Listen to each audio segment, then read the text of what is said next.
샬롬 180일 성경 통독 93일차입니다.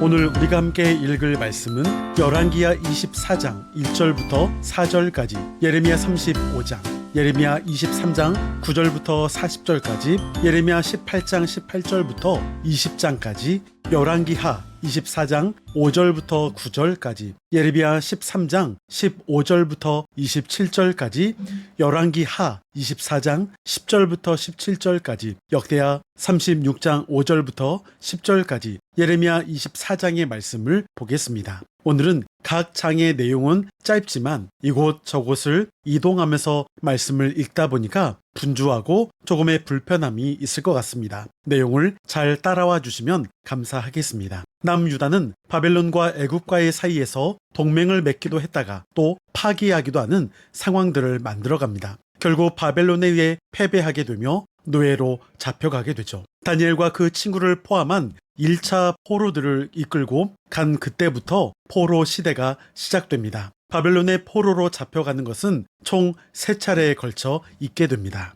예레미야 35장에서 하나님은 레갑 족속들의 모범을 통해 유다를 부끄럽게 하십니다. 레갑 족속들은 포도주를 입에 대지 않으며 유목 생활을 서원했던 여호나답의 후손들입니다. 열왕기하 10장 15절부터 23절의 말씀을 보면 여호나답은 바알 숭배자들에 대항했던 사람들로 소개합니다. 그런데 그들은 200년 전의 서원을 지금까지도 신실하게 지키며 살아가고 있습니다. 유다와 너무도 비교되는 모습을 통해 누가 더 하나님의 백성다운지 반성하게 됩니다. 예레미야 23장 9절부터 40절까지는 9절에 나오는 제목 그대로 선지자들에 대한 말씀입니다. 예레미야는 하나님의 말씀에 완전히 붙들려 있지만 거짓 예언자들은 말씀을 갖고 있지 않았습니다. 백성들은 바로잡아야 할 선지자도 제사장도 똑같이 악을 행하고 있다라고 말합니다. 그들은 하나님의 집에서조차 악행을 저지르고 있습니다. 우리도 마지막까지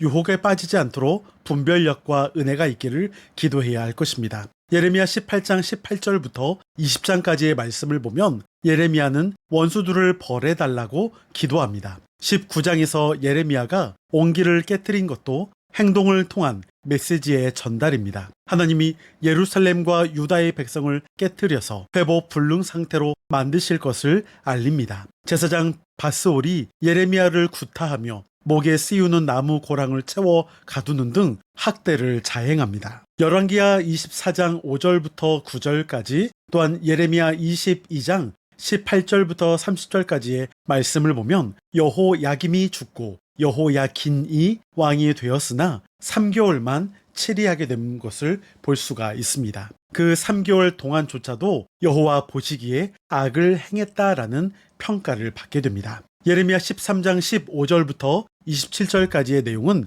교만에 대한 경고의 말씀을 보여주고 있으며, 열왕기하 24장 10절부터 17절까지, 그리고 역대하 36장 5절부터 10절까지의 말씀을 보면 여호야긴이 왕이 된 지 3개월도 못 되어 바벨론에 끌려가게 됩니다. 그리고 여호야긴의 삼촌 마따니아의 이름을 시드기야로 고쳐 왕으로 세우고 있습니다. 느부갓네살은 이때 성전과 왕궁의 보물을 약탈하고 많은 관리들과 용사들, 기술자들을 노예로 잡아갔습니다. 이것이 바벨론 2차 포로입니다. 예레미야 24장에서는 무화과 2광주리를 보여주시는데, 한 광주리에는 좋은 무화과가 있고 다른 한 광주리에는 먹을 수 없는 나쁜 무화과가 있습니다. 무슨 뜻일까요? 어떠한 의미를 갖고 있을까요? 바벨론의 노예로 잡혀가는 사람들을 좋은 무화과 같이 하나님이 돌보실 것을 말씀하시고 그들로 하여금 여호와를 경외하는 믿음을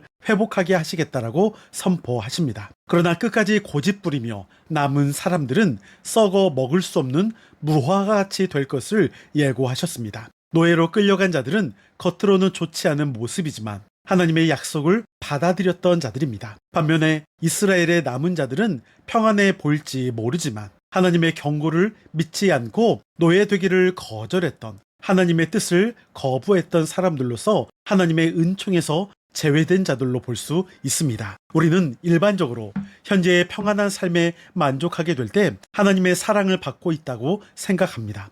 그러나 하나님께서 진노의 채찍을 준비하시는 경우도 있습니다. 그러므로 현재의 평안한 상황만 보고 나는 문제가 없다고, 나는 하나님의 진노 가운데 있지 않다고 말해서는 안 됩니다. 깨어 기도하며 하나님의 말씀에 귀를 기울이며 하나님께서 조금은 힘들고 어려운 상황을 우리에게 준다 할지라도 그것이 하나님의 뜻이라면 순종해야 할 것입니다. 이제 내용을 기억하면서 오늘의 말씀을 들으시겠습니다. 여러분 오늘도 승리하시고 평안하세요.